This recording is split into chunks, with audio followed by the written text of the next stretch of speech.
and entrepreneur straight out of New York City, Michael Chernow. What's cracking?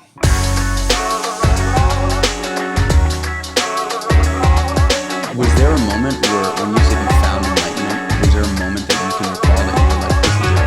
Many such moments. Many white light experiences that I've had. And all of them led me to feel that feeling, except ego was involved. So I was like, I finally got here, you know? And I was like, it's over, all my pain. It came through meditation? It came through meditation. It came through retreats. It came through breath work. It came through breath work with specific healers. It came through, God, I mean, I've done so many things. And I would say most of my enlightened moments have been sober, stark sober. And so, but each one was like, with this kind of like pressure of like, it's over now. All your pain is gone and you're free from suffering. That's the promise that I was given. What's going on, guys? Welcome back to the Creatures of Habit podcast. I am fired up. First of all, I'm in Los Angeles, and I am at a friend's studio in Los Angeles. I believe in real life podcasting. I don't really enjoy the Zoom stuff anymore. So I was in LA, I was traveling to LA. I have a buddy here, Chase Tuning, who I've had on my podcast. He's got a studio in LA, and I said, hey, I've got some friends, some ideal guests that I'd love to get on the podcast in Los Angeles. Can I use your studio? And he said, yes. So I'm sitting across the table from a friend. Her name is Biet Simkin. She is many, many things. But I will say probably the most recent experience I've had with Biet is really around breathwork and spirituality. We reconnected recently, but I've known Biet for about 14, 15 years. We met in New York City. We're both from New York City. It's very, very rare that you find New York City born and breeders. Biet is from Queens. Her family is Russian. She was conceived in Russia, born and raised in Queens. And she actually, interestingly, had a shaman as a father in New York City, which I haven't asked her much about. I'm excited to learn about that. But Biet is also a best-selling author. She is a spiritual teacher. She's a spiritual guide. She is a meditation expert. She's also a breathwork expert. She's got a couple of different courses that have seen some unbelievable success with people that you definitely know, and she'll probably talk about those people that have really helped made her feel like her product has really reached a super duper incredible level in exposure. Biet is a wonderful human being, and I'm really excited to be able to connect with her, hear about her story, hear about her rituals and routines, because I did one of her breathwork exercises recently, and it's a totally different take on breathwork. Typically, breathwork for me has been like an exhaustive experience, you know, like that. The breathwork that I'm talking about is like that Wim Hof style breathwork, where it's like very, very intense, and it's like heavy breathing and heavy breath holds and all this. And Biet sent me something to try, and it was very, very different, very, very different.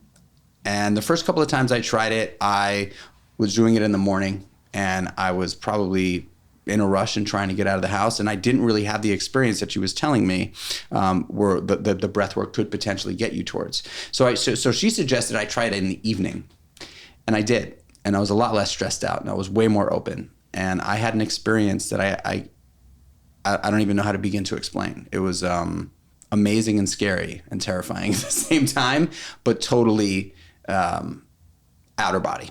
Actually, like I felt like after I had done the experience, it's so clear that I felt like I was underwater, like in a crystal clear body of water, pond, lake, something like that. It was definitely fresh water, and I was underwater looking up at the surface, and the sun was kind of coming through, and the water was sort of rippling. It was kind of like one of those ripple effects that I was experiencing. And then I kind of I got scared and I shook myself out of it. But we're going to do a little bit of that today. And I'm really excited to introduce Biet. Biet, welcome to the show. Thank you so much, Michael.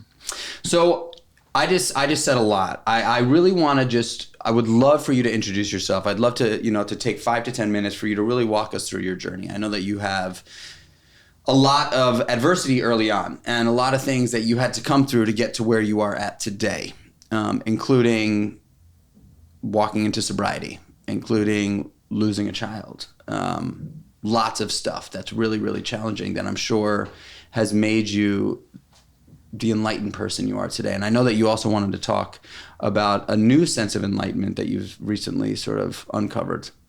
Yes, I'm redefining enlightenment because I'm tired of being a goal-oriented psycho who's never endlessly disappointed with reality. So I've created something that lets us all relax. And I know that's something that people like us who are, I'm not type A per se, but I'm someone who's very, what's that word? Driven? Driven, definitely. But what's that word that I realized ambitious. Like I had to have a reckoning at one point in my life where I realized I'm really ambitious. Like my level of ambition, I think maybe we have this in common. As New Yorkers, your level of ambition is so different from most everyone on the planet because you're competing with like this 20 block radius of total insanity that happens in New York, which is the people who are the most up to stuff or have created the most wealth. It's just like, it makes you crazy because when you live in New York, you're like, that's possible. Whereas like if you live somewhere else, maybe you don't know that. You don't know that's possible. So you're like, oh, maybe I'll like, do this thing and I'll have a family. And, you look around you. I looked around me in New York and I was like, that's possible. Like Broadway is possible. Opera is possible. The ballet is possible. The Met. I think it's interesting trying to explain what it's like growing up in a place like New York City. And I think the easiest way, because I've thought a lot about it in writings that I've done, yes, it's like an epicenter for culture, specifically in the United States of America. Yes. Right? But I think globally, New York has been sort of an innovative hub in many different categories and many different industries. But the one thing that I feel like is very, very consistent about New York that is impossible to escape from is momentum. There is constant momentum in New York. Totally. Just constant. You open up your eyes in the morning and there's noise, and it's not Mother Nature. No. It's man-made noise. And so when it's man-made noise, it feels like it's pushing you along, right? So there's this nonstop momentum in New York, and I think being kids that are exposed to that so young, where it's just like it's just movement, constant movement. There's not very little serenity as a kid there. Like even when you're at home and it's quiet, like the noise, honking cars and sirens and. There's very, very, very few moments of absolute serenity in New York City. So like you inherit that sort of ambition. Yeah, ambition. And then my dad was this awakened shaman guy who was kind of like a mix between Santa Claus and Mr. Miyagi. And so like that's literally like what he looked like Santa. And so kids would think he was Santa Claus in the stores, like little bodegas. And they'd say to him, they'd like tug his little jacket and say, "Are you Santa?" And he'd say, "Yes, I am." And then he would proceed to buy them whatever they wanted at the store. Like he was just that kind of guy, But one of the things he said to me growing up was like, "You think it is a big fucking deal to reach enlightenment in the mountains of the Himalayan mountains? That is bullshit." He's like, "You want to find enlightenment? Find it in New York City. That will show me you have balls. Like that is real enlightenment." And so that's what he taught me. And like to me, yes, New York is a cesspool of bad moods and terrible weather and crime and whatever. I've been like everything. I've been held up at gunpoint. I've been almost raped. I've been chased with a chainsaw through the streets of the Lower East Side. Like you name it, I've been through it. But I feel like I lived in grace, and that's, I think, partially as a result of being his daughter. So let's sort of take it back a little bit. Yeah. Tell us about what it was like growing up in the mind of Biet as a child. Well, I came to this planet with this gift. I think you are like that in the same way. It's like a lineage thing. You just come with a certain thing. People always saw it in me. They always talked about how special I was, and they saw something in me. And I like that. I'm an egomaniac, so I was like, yes, I'll drink that in. But at the same time, I was very, very depressed. My life was very tragic. We were very poor. We were Russian immigrants, Russian Jews, coming here with absolutely nothing. We had government cheese coming to our house, and My grandparents were raising us Monday through Friday. It was just very like my mom and dad both working 2 jobs. It wasn't like, you know, good old times. Like, it was crazy. But that would have been fine if that was really what was the big problem. It was that my mom dropped dead out of nowhere when I was 6. And I don't know, like, I knew that that was a tragedy, but it took me becoming a mom, an adult, like I actually have children today, to really get how tragic that is. Like, to lose a mother, like how unsettling. And I put on like a leather jacket the moment she died and was like, I am fucking fine. I'm fine, which is such a lie, you know, like I couldn't have been further from fine. It was so painful to lose my mom. And then everyone else died. Everyone, like every single one of my grandparents. And it was just me, my father, and my brother left. And my father wasn't really like a dad. Like, there was no bedtimes. You didn't have to do your homework. There was no rules. And he didn't care about money. So we didn't have any security. We didn't have health insurance. Just everything was like just a dream world, because my dad was like a shaman. It would be like if your mom dies and you're left with like Eckhart Tolle as your dad, basically. And like this dude who's like, now is the only present moment. You know, like with a dude with like an accent talking to you about the meaning of reality at all times. Like, it was like 4 a.m, we'd be up, you know, talking about the meaning of life.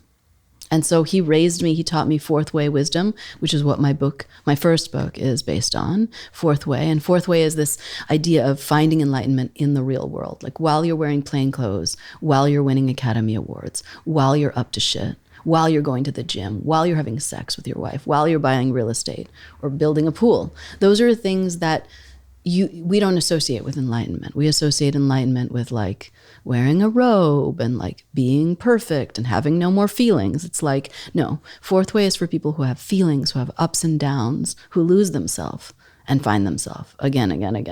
So if you had to, for the audience, like if you had to describe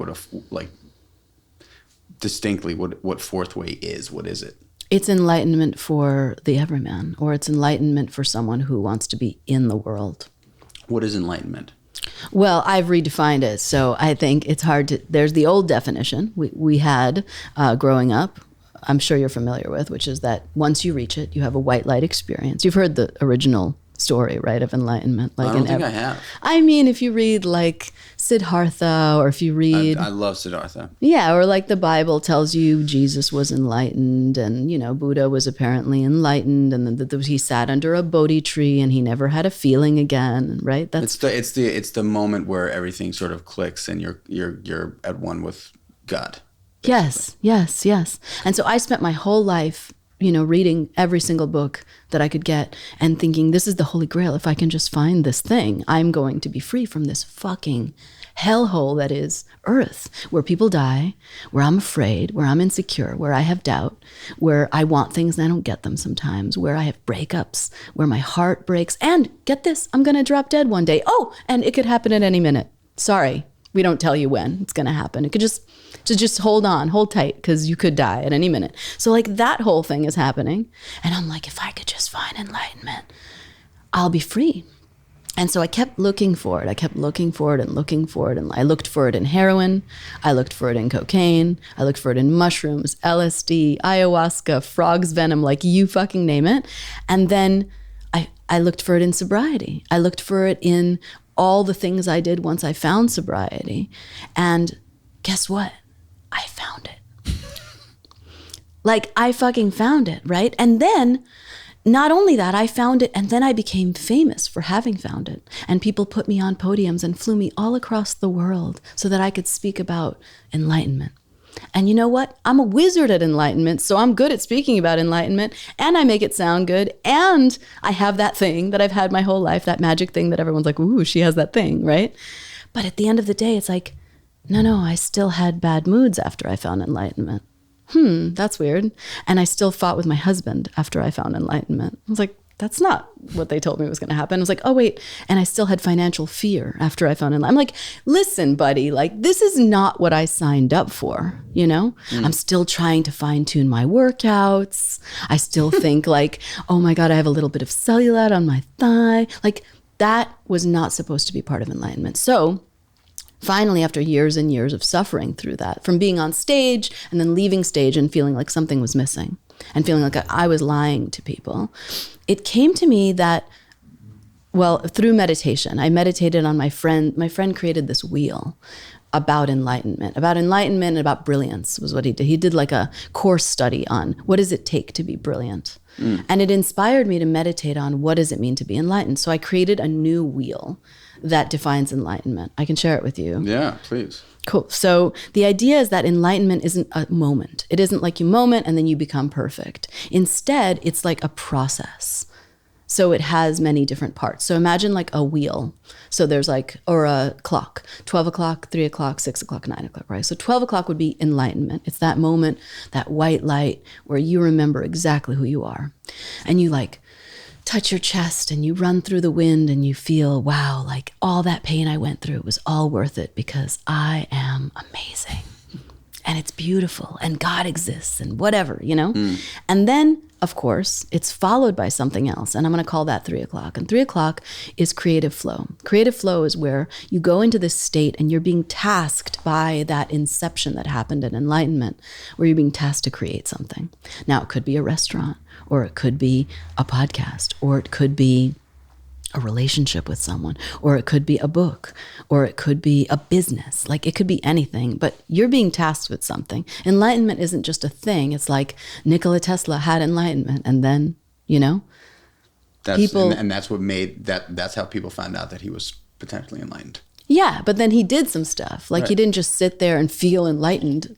Like if we just felt 12 o'clock all the time, we'd be like walking orgasms. And also like how effective would we be? But can I ask you a quick question before we go into the further into the 3 and then into the 6? Like, was there a moment where when you said you found enlightenment, was there a moment that you can recall that you were like, this is it? Many such moments, many white light experiences that I've had. Wow. And all of them led me to feel that feeling, except ego was involved. So I was like, it's happening. I finally got here, you know? And I was like, it's over, all my pain. It came through meditation? It came through meditation. It came through retreats. It came through breath work. It came through breath work with specific healers. It came through, God, I mean, I've done so many things. And I would say most of my enlightened moments have been sober, stark sober. And so, but each one was like with this kind of like pressure of like, it's over now. All your pain is gone and you're free from suffering. That's the promise that I was given. And so, and then I was like still fucking human after each event. And I was like, this isn't what I signed up for. So shall I keep going with Yeah, please. So 3 o'clock's creative flow. And you can get stuck at any point. If you get stuck in enlightenment, basically you're just walking around faking being enlightened. You know people like that. They're like, hi, you know, it's like this whole pretense, right? Or 3 o'clock, it's like you're stuck in creative flow. So you're like in your house somewhere, not making any money, not actually reaching anyone, but you're making something, right? It's like, okay, well, how great is your creative process if you're not actually sharing it with anybody? Sure. It's not like you're Marcus Aurelius or Rumi. Like no one's going to know about what you did, you know?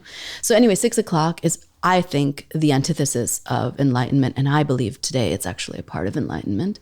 And that's achievement. It's kind of like a part where you like spreadsheets, cold calls, business development, reaching out to people, media.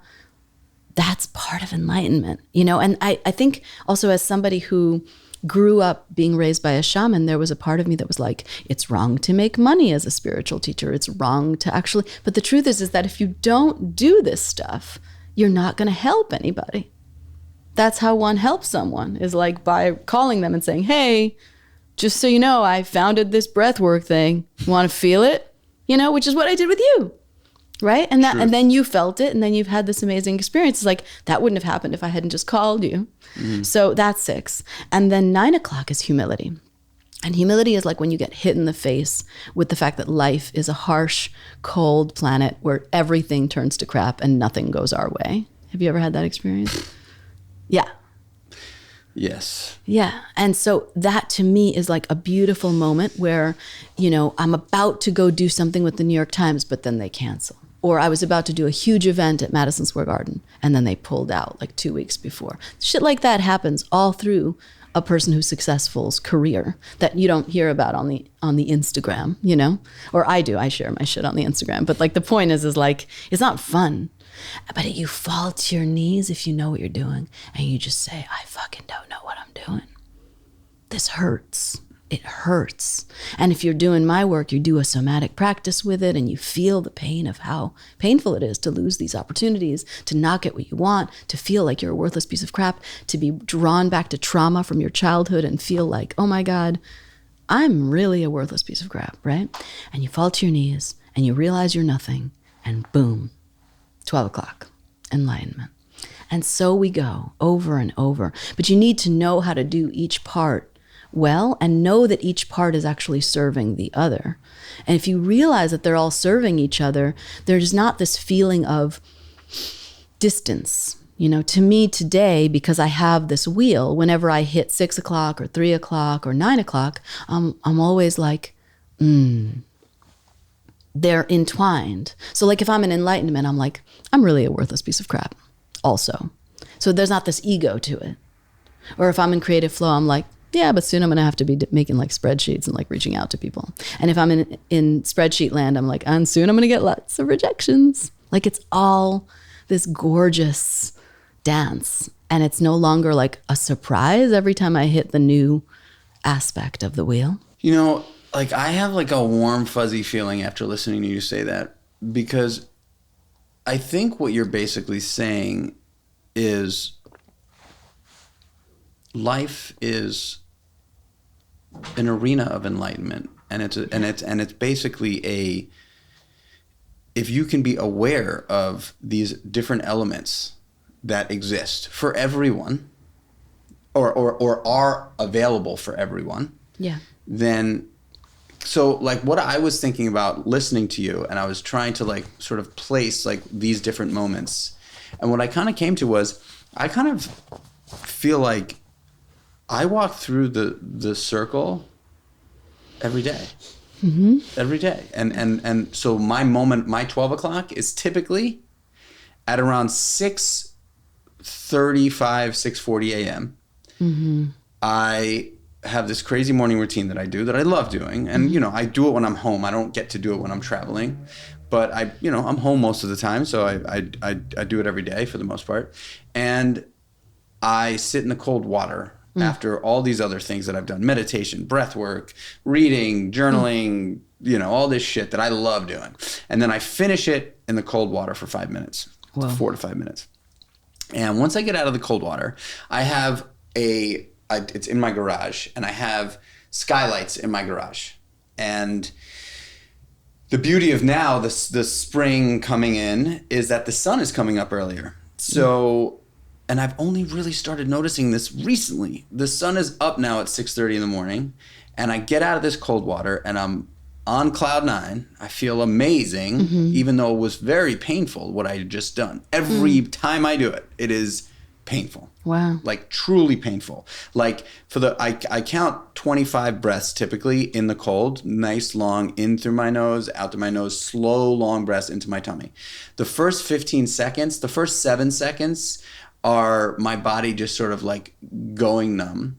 The next 7 seconds, my joints and my fingers and my toes seize up. And so from 7 to 15, I'm in pain, true pain. Like it's like very, very painful. And then after 15 seconds, every single morning, it subsides. And I think it's because I have Raynaud's. I think I have Raynaud's, which is an autoimmune thing. But regardless, it's very painful. I get out of there and I feel like $1 zillion. And then I stand there, I get out of the tub, I've got this wooden thing that I stand on, and I look up and the sun is up, and I open my arms and I say, God, guide me.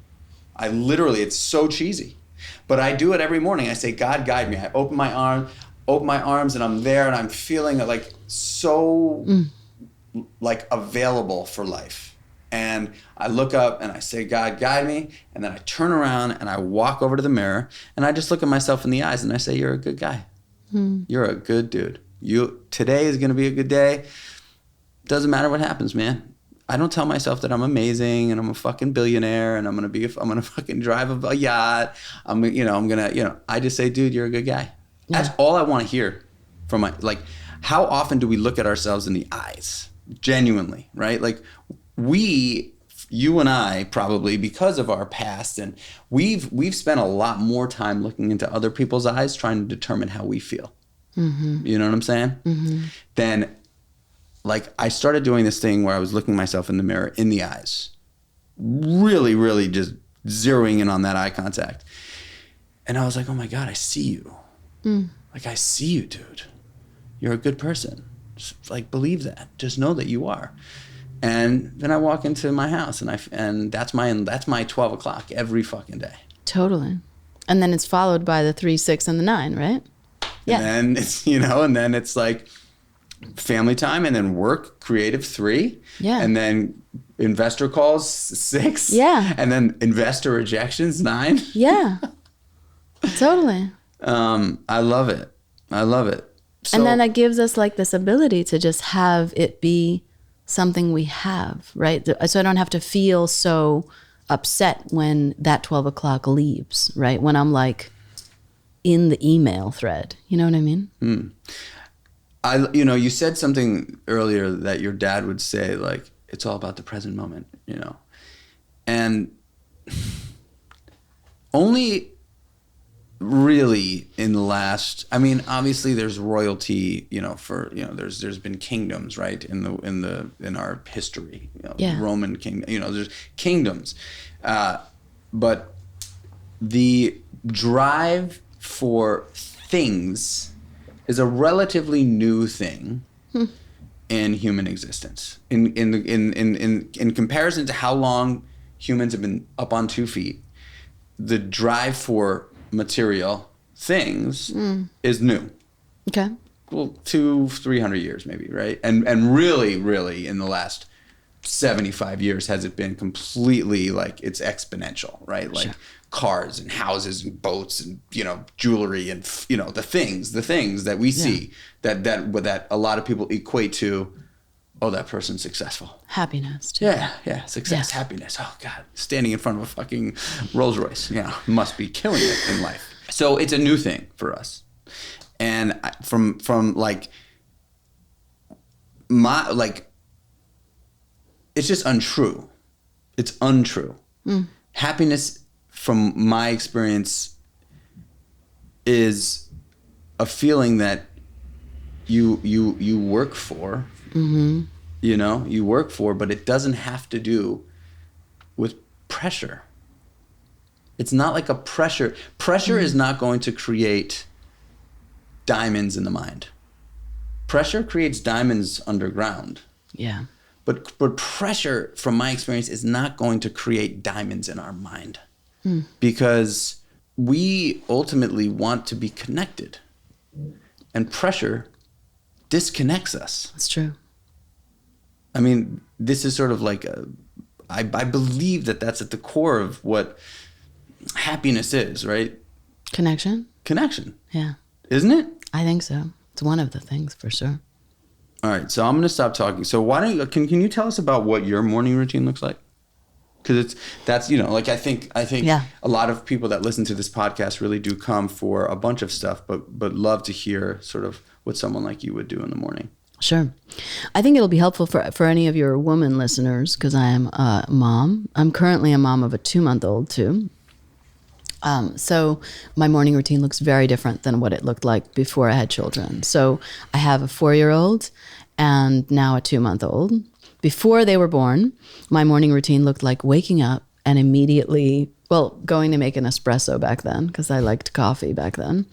That has since changed.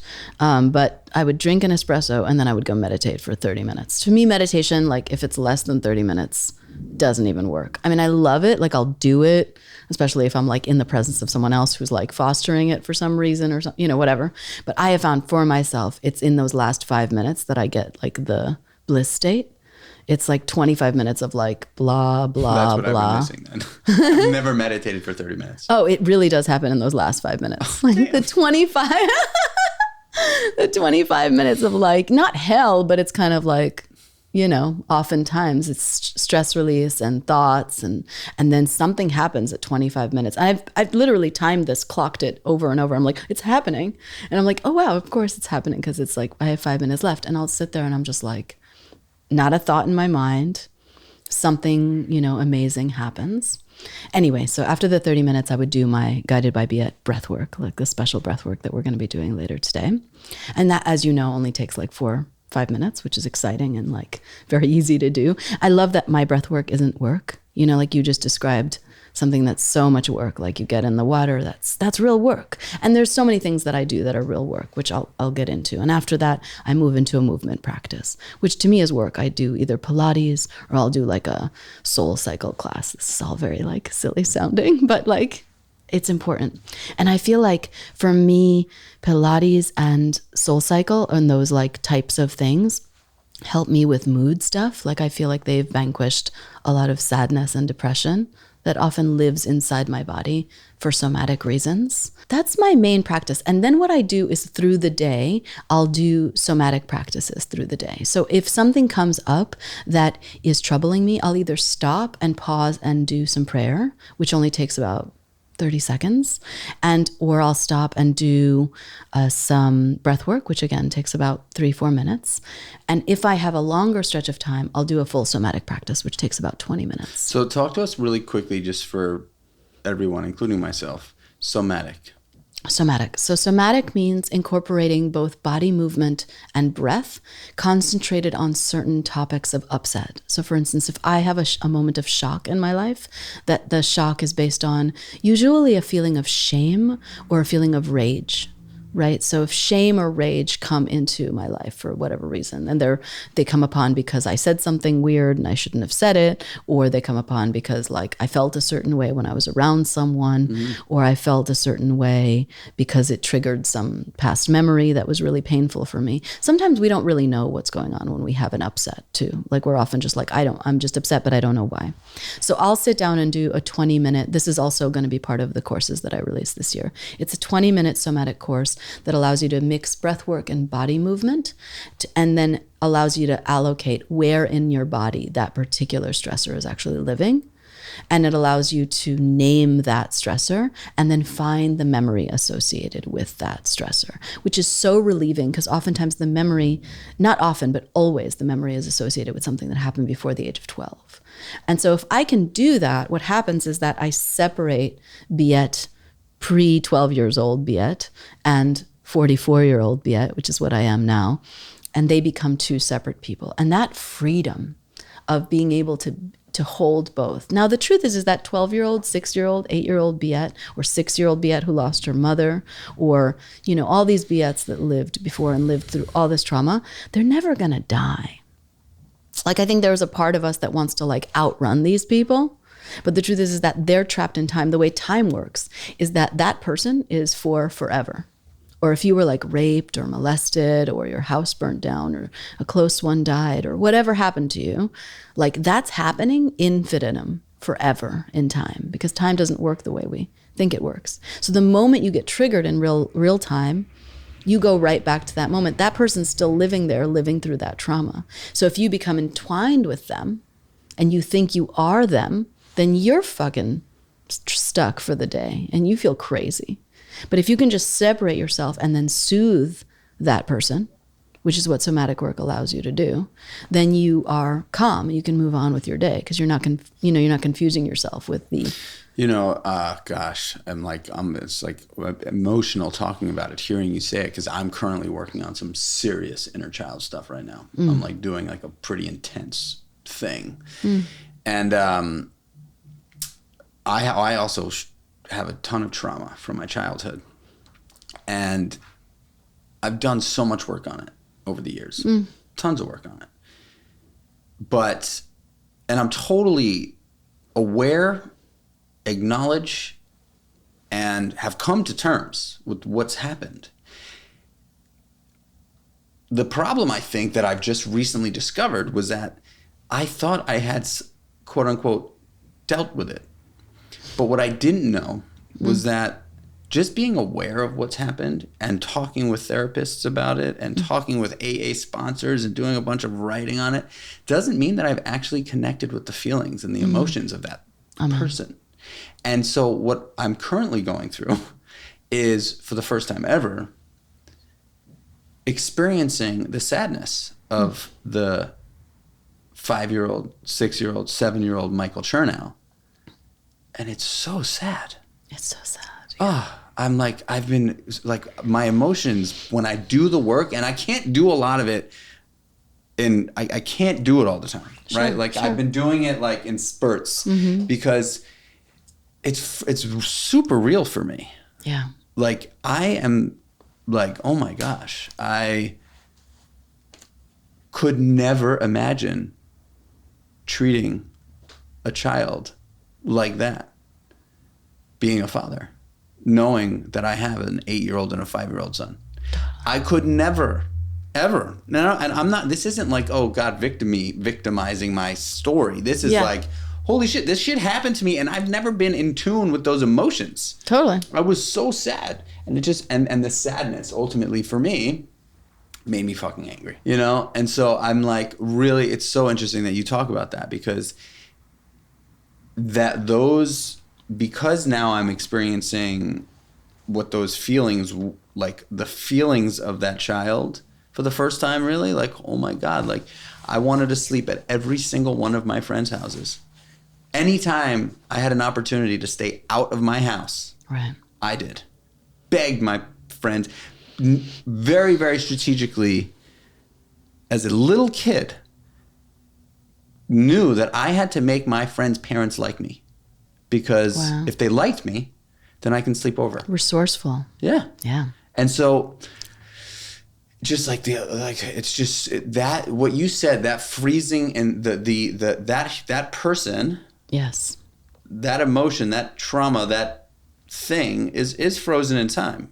Mm-hmm. And if you don't actually do the work, and this isn't for everyone, not everybody has trauma, right? Actually, everyone has trauma. Well, everyone probably Some does people have small letter T trauma is what they call it.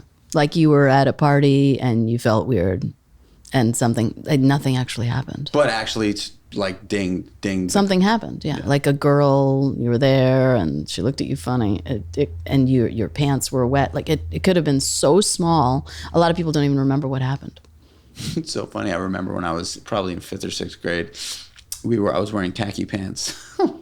We were at the library and I was with a bunch of kids, and there was like a girl that I was like madly in love with. Yeah, of course. And we went into the library. We were in the library on 79th Street between 2nd and 3rd Avenue. I went to use the bathroom in the library, and somehow my dick got caught on my pants. What? And I pissed down the side of my pants. Like I pulled it out and it got caught inside, like in the zipper or something. And I just didn't realize it. And I peed all the way down the side of my pants. And it was one of the most traumatic. Totally. Like I will never forget that. Yeah. You know? So now I'm definitely very mindful about when I pee in public, in a public setting. The inner child stuff is so intense. It's so intense. I think we should do the breath work. Okay. I think we should do the breath work. So I thought today we could do the breathwork light, like I was telling you. So in my course, there'll be several videos. There's the video of the one on the floor, which is the one you did. And the one on the floor has the capacity to make you pass out, has the capacity to make you think you're going to die. The one we're going to do today has a capacity to make you still feel a little bit concerned. Like I definitely wouldn't do it while driving or operating heavy machinery. So I just want to give anyone who's going to try this at home with us that warning. But we're going to do it seated. So I've done this in the back of taxi cabs in New York City. I've done this in airplanes, like when I'm just like sitting in my chair. I also get a little bit afraid of flying, so it's helpful in that regard. So we're just going to do it seated. Okay, I just want to also, just before we do this, just preface that when Biet says this could make you, like the full version of this could make you feel like you're going to pass out, could make you really, really have an experience that is super unique and scary. Yeah. Like you're not lying. Yeah, you want to be safe. I've seen people really get hurt. I was doing it on the floor. I had my mattress in front of me. I was like on the floor. The bed was here. And I was up in the thing. I was holding my breath. And I literally lunged forward. Yeah. Because it was a very weird experience. It's so crazy when it happens. And the thing is you can do the breath work over and over and the varied experiences. It's not always going to be the same experience. Yeah. All right. So we'll walk try. us through. So, well, let me walk you through it first because since people are listening. Some people are not going to be watching, so let's also make sure that we're explaining it. You know what I mean? Yes. As if someone's just listening. Oh, okay. Got it. So the way you're going to do this is you're going to be seated and your hands are going to go up into the air like this at the chest level. So your arms are up in the air on either side of your chest and you're going to inhale through your mouth, always through your mouth. Inhale like this. And as you inhale, you're arching your back a little bit back. Then as you exhale through the mouth, you're arching forward. So it looks like this. So you inhale, arch back through the mouth, exhale through the mouth. And you want to make sure that you're exhaling very deeply, filling both the belly and the lungs. And you want to make sure that you're really relaxing while you do it. This is a key component. I think one of the little ingredients that I gave you when you texted me and you were like, it's not working. I was like, you need to relax like a billion times more. And then we got to the evening idea, right? Mm-hmm. So it's like, if you don't relax, you won't attain anything in life. That is my theory, you know. Bar none, like if you want to get shit done, you got to fucking relax because relaxation is where the universe or God or whatever you want to call it enters and does the thing for you, right? I have yet to do something in my life, to be fair, right? Like I'm an amazing channel. I'm an amazing get the fuck out of the way so that magical shit can happen. Not that I don't get in my own way still a million times all the time, but I know how to step aside. And if you know how to step aside, like, wow, like life is so beautiful. And that stepping aside is relaxing. It's just relaxing. Yeah, you just gotta relax. Yeah, like you don't need to do much is the keynote, right? So you're inhaling, you're exhaling, and I'm gonna keep reminding you as we go to just relax. All right, so are you gonna do it with me or are you gonna walk me through it? We're gonna do it together. Okay, and I'm just gonna close my eyes and listen to you? Yes, you can also keep your eyes open for this breath work too, in case you want to, because what happens is a holotropic kind of visual effect. And so like the world just becomes like much more, hypercolor, technicolor, beautiful. So that's another option. Okay. If you're listening to this and you want to watch this will be up on YouTube. But if you are watching this, just know that we're going to be walking through it. And if you're listening, just, you can do it with us through your audio. Yeah, and just be seated somewhere safe that if you were going to pass out, your hands are up and that way that they'll catch you if you fall forward and try to make sure there's nothing behind you. Like I've seen people fall backwards, like do not fall backwards. Just sit and if you're going to fall, try to fall forwards, if that makes sense. Got it. Okay. Getting ready, arms up in the air, and just setting an intention before we begin to have a completely new experience with breathwork.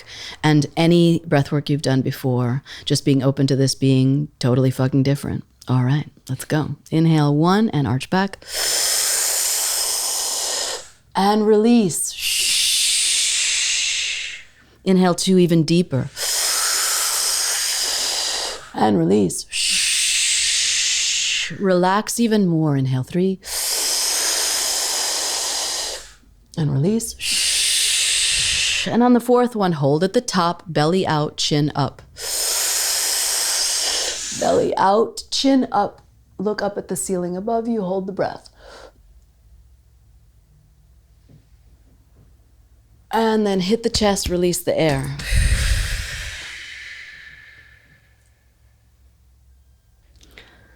I totally forgot to give people the final instructions. So we're going to have to give the final instructions. What's the final instructions? The final instructions are on the 4th breath. You got to hold your breath, puff your belly out like you're pregnant, and look at the ceiling or sky above you. Okay. See, because what's so interesting? I remember in the time that I did it where it was like really intense for me, it was that moment where I actually let my belly extend out. Yeah.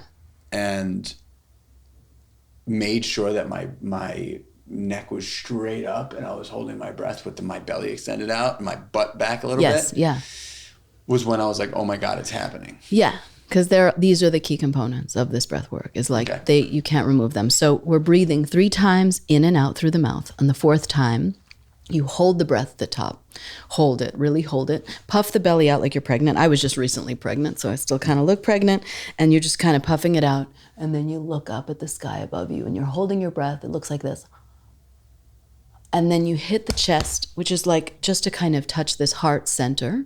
The idea behind this breath work is that you're marrying your sex center with your heart. It's like your sex energy is rising up through your spine and kissing your heart center and finding that sweet spot. Like, isn't that what we came here to do?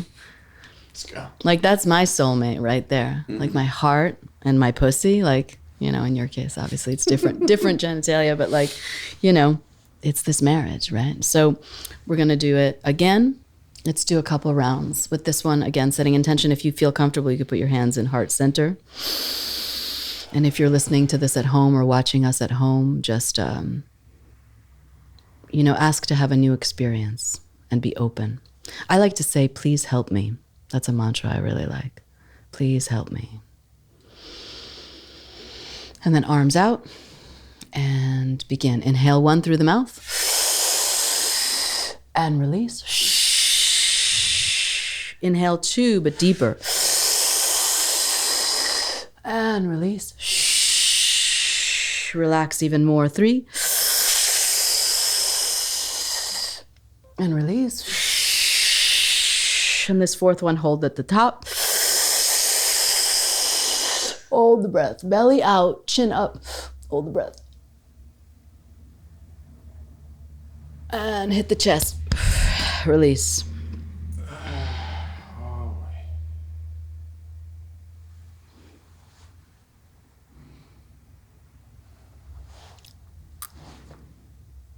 Can we go right into the next one? Yes. Ready? Inhale 1. Release. Inhale 2. Release. 3. Release. And 4, hold at the top, belly out, chin up. Hold the breath, belly out, chin up. And hit the chest.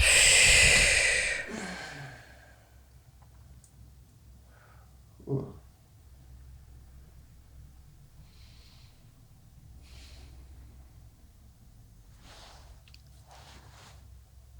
It's like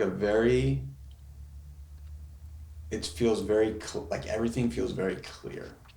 It's a weird feeling. It almost feels like I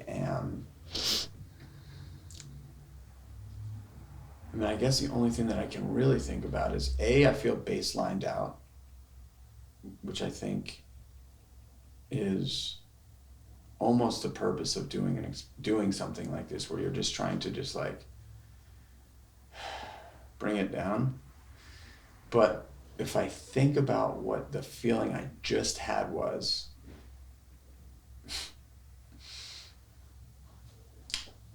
I haven't done ecstasy or MDMA in a very, very long time. But there's this moment where you start to feel that happen and everything just becomes super duper crystal clear. Mm-hmm. Yes, I know that moment. I remember that. And so I feel like if I was alone, I probably would have done, oh shit.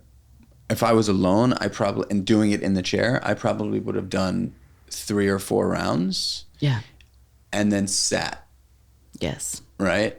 And however, the version that I did, where I had that crazy experience, I did one thing. One cycle round. of it. Yeah. And there would have been no like me stopping to talk to you. Totally. You know, it's so interesting how you've been able to like sort of break it into a few different levels of intensity, which I think is so cool. If you can almost hear in my voice that I'm in a way more sort of like relaxed state. Yeah, and it's so great for people who are up to shit. I mean, imagine you have this tool that you can use before you go into a boardroom or before you go to fundraise or before you go to have a high stakes conversation with someone. I do it when I'm on stage in front of thousands of people. I mean, I'm doing this event with Russell Brand this summer, and he's talked about this too, how like he just couldn't understand why this would happen. Whenever we would do the breath work together, he would collapse forward and then completely forget who he was for a few seconds.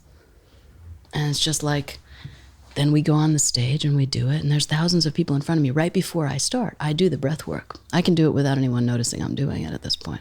The breath work? Yeah, because once you get really good at it, you can start to kind of just do it, and then hold your breath, look up, and then come back, and you're like, whoa, and you're tripping, and everyone's, there's thousands of people in front of you, you're on stage. These would be moments where I would have been stressed or thinking about myself or wondering whether my career is going to go the way I want it, whatever. Like, I don't have to do any of that today. I get to just get high as fuck and then be with people, truly, truly be with their essence.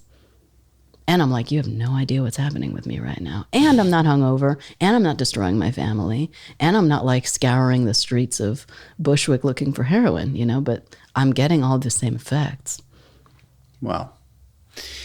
So for the person listening that is in that place where the majority of us are, which is pressure. The pressure that doesn't create diamonds, the pressure that sort of hinders us from moving sometimes. Yes. It's like a lot of us experience that. It's debilitating because we're gunning for the things, And so for that person or those people, and me at times, and I'm sure you at times, right? Sure. What's a little piece to just give people a little advice to give people peace of mind that like it's all going to be all right? It's not in the advice, right? I mean, you hear our voice, our being. I think the reason, if anyone's tuning into this, they're tuning into it because you and I have a level of being that is attractive to them. I connect with people who have attractive levels of being because it reminds me of my own level of being. I can easily forget. I am born to forget. Every day I am set to forget who I am, what's happening here, the meaning of it all, the purpose. I'm set to forget that love is the center of all things. I'm set to forget that feeling we just experienced by doing that breath work. I literally wake up every single day and have no idea what the fuck is going on. And I'm sure everyone listening on some level feels the same way. Even if they're not aware of it, like, I'm here to tell you, you have no idea what the fuck's going on.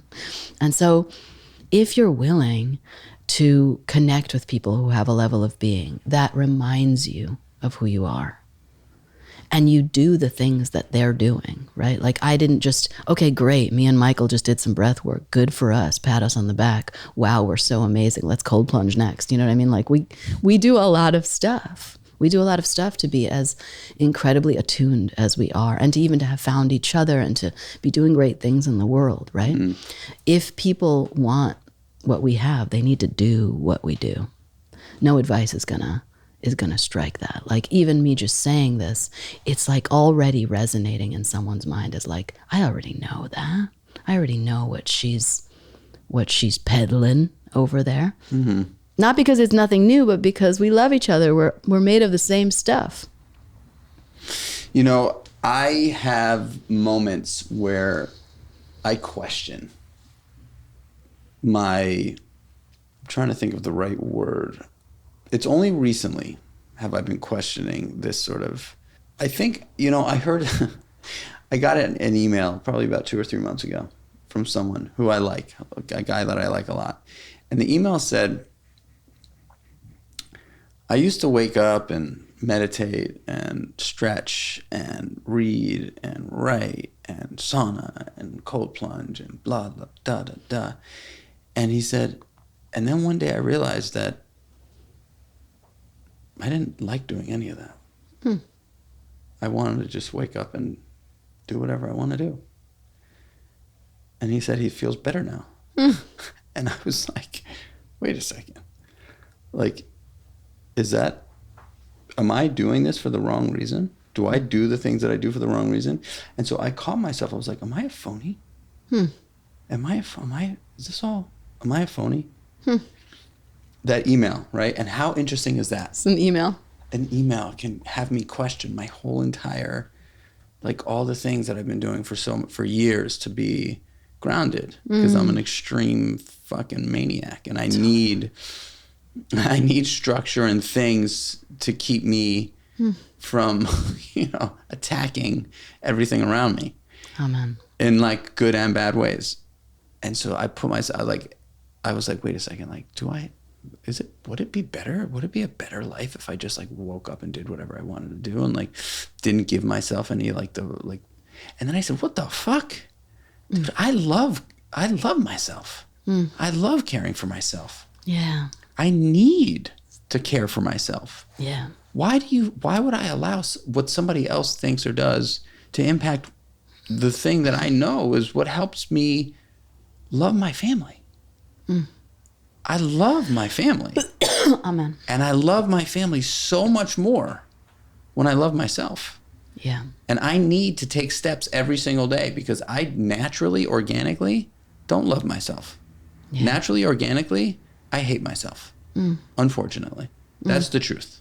And so I've put these practices in place every single day. Yeah. To help me love myself more. Because I show up to the world just as a better human when I love myself.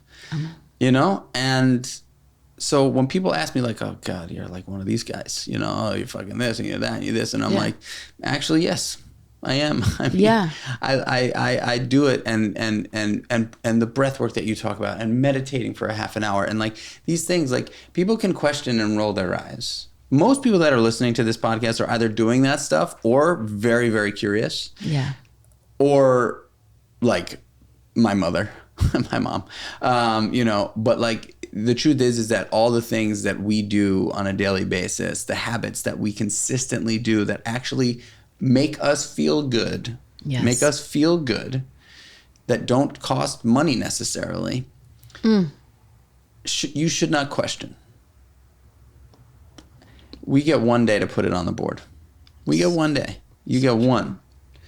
That's it. You said it earlier. Like you could drop dead at any moment. We're never told when it's going to happen. You just boom. I was speaking to a guy in the podcast the other day, really amazing coach in the world of CrossFit, and he said, Mike, he said, there's going to be a last time you pick up your son and kiss him on the lips, and I was like, what do you mean? He's like, there's going to be a last time, man. You're not going to do that when he's like fucking 30. You're not going to pick him up and tell him you love him and feel that love like so much that you can. I mean, I'm now elaborating on what he said, but like I was listening to the podcast this morning and he was like, there's going to be a last time. I mean, think about that. I think about it every day. I actually have a grief meditation that I do where I bring myself to moments of, like, I'll picture my own daughter, Cash, laying on her deathbed at the age of 90 and taking her last breath. Oof. And I think it's interesting, when my daughter was born, Cash was born, I was like, I just murdered this person. I know it's weird, but like I gave birth to her. And by doing so, I set her up to die one day. And there's something so heartbreaking about that. Not that it's my fault, but that it's like, that's my gift to her, is that I helped her to have a life where she will one day die. And it's so fucking sad. And so I do this 30-second grief meditation. I do it all the time. And there's this rabbi who actually taught me this routine on some level. He said, for 10 minutes a day, I just practice grief. He's like, I just think about all the woes of humanity and all the sadness of my life, 10 minutes a day, non-negotiably. He's like, because if I don't do it, it's going to come at me always sideways when I'm not wanting it to, or I'm going to, be struck by the amount of grief that's on this planet and inside me. Anyway, I didn't mean to cut you off. No. I mean, but that sounds a lot like, for me, a lot of these things also, these habits and these rituals and these routines, it takes discipline. Yeah. It takes discipline. Mm-hmm. And what I've sort of gathered from this podcast, I launched a business around it, is that discipline does ultimately equal freedom. It does, yeah. Like when you have real confidence in the fact that you can say something mm-hmm. and do it. Unwaver. And that doesn't mean that you're not going to fuck up at times, but you say something out loud to the universe. You can think things all day long and not have to commit to them. But like when you are a disciplined human and you're like, okay, I'm going to do this, and you do it, that is like an unbelievable sense of accomplishment and gratitude. And like, I think that is also why a lot of these things that we talk about doing we've sort of latched onto, because you can control the outcome of a lot of these things, right? Like if you're going to go sit to meditate for 30 minutes, you know that you're going to get through that 30 minutes. And when you're done with it, you're probably going to feel better than you did before you sat. Yeah. You know, maybe sometimes you don't, but like these are the things, right? Like we can control so little in life. That's why I cherish those early morning hours and that hour before bed, because the meat of the day, like the real, like when you think of like the fucking Cat's Deli pastrami fat stack sandwich, like the majority of it, there's like a slice of bread on the top, a slice of bread on the bottom, and you can't even get your mouth around that much meat. Yeah. You can't control that shit, right? Like that's like other people are involved. And once other people are involved, you just lose. The more people that step into the periphery is just like less control you have. And so when you can control specific things, not speaking from a place of like I'm a control freak, but speaking from a place of like I wanna figure out a way to consistently put wins on the board so that I can feel better about life. Amen. You know, this is an awesome conversation. I mean, we went in so many different directions. We talked about a lot of different things. Quickly, just tell us about your book and tell us about the new courses you're about to put out. Yeah, sure. So this is my first book. It is based on the 44 laws that we are underneath. And so the idea is you wake up every day and there's 44 laws preventing you from feeling enlightenment. And so this book is broken up into very short, succinct chapters. You could read it all the way through, or you could read it as a tarot deck and like turn to any law you like and just look at it and do the practice inside and see if you can rise above the law. But just the main goal is to see the law operating in your life. Like, how is this law preventing me from feeling enlightenment today? Do I see this law operating in my life? And I have verified every single law in that book. So like nothing I'm sharing in there is going to be like unverified stuff. It's all verified. And it's based on verification. So the book is like meant to be kind of like you try it on yourself and you verify for yourself if these laws are fucking with you and if you can live above them. The goal is to live above the laws. And in terms of the courses are much more like bite-sized things you can plug and play into your life today. I think people need that when they're working and they're busy and they have family and they have this and they have that. These courses are going to be small 5 to 10 minute videos of breath work, somatic practices, and meditations that you can just kind of do, and you can mix and match them. So it doesn't have to be, you know, for some of us, some people are very kingly. They like to do the fucking same thing every single day. Some people are more queenly, as I like to call it, and they like to like mix it up, right? So it's up to you. You can literally do it like it's a religion, or you can queen it out and like be like, I'll do this little meditation and that somatic today. You can mix it up. It's 5 minutes, like it'll make you feel totally different. And the goal isn't the 5 minutes that you devote to being with me in those courses. It's who you become out in the world after you've done those practices. And if people want to learn more about it, they would go to my website and just sign up. Like, you know, like the little thing will come up so you can sign up for the mailer, or go to my Instagram @guidedbybiet and follow me there. But because of the algorithms, you might want to do both. Okay, cool. So guidedbybiet.com. Guidedbybiet.com. You're amazing. I mean, your energy is intense and in a good, very, very good, calming way. You know, like it's weird that we reconnected and I kind of just felt like a real connection with you, you know, and it was cemented here today. You know, it's like very relaxing, and I'm able to receive all the stuff that you're talking about. And I think for anybody listening that feels like this is be above their pay grade, just know it's not. You know, this is like, I think what you do and the stuff that you talk about, what we just did, that little breath work, anybody could do. Anyone. And you can also have your own experience with it, right? And if you really want to learn more, you should definitely check out Biet's website, because I'm here to tell you that it was like one of the most, wild rides I've had in a long time. Biet told me when we reconnected that as a sober human being, this is a way to really get kind of high without using any drugs or alcohol. And she was right. And it was a very, very interesting experience that I will probably not do every day, but definitely in moments of, time where I'm like, all right, it's evening time. I'm going to get into this. Well, you could do this one, the light one we did. Totally. I could do the light one, like probably a great one to do right after I meditate. Totally. That's when I do it, right after I meditate, just a couple of rounds. Awesome. Thank you so much for being here. My honor. So good to be with you. You're so magic as well. Guys, thank you for tuning in to another great episode of the Creatures of Habit podcast. It would mean the world to me if you shared this podcast with a friend, a family member, an enemy, someone that you think may need to listen to this or watch this. It would also mean the world if you would hop onto anywhere you listen to your podcasts and give this podcast a rating and a 5-star review. 5-star review would be incredible. Rating, whatever. If you could take the time, I would really, really appreciate that. And aside from that, keep tuning in, and I'll keep making these podcasts. I appreciate you. I love you. Until the next one. Peace.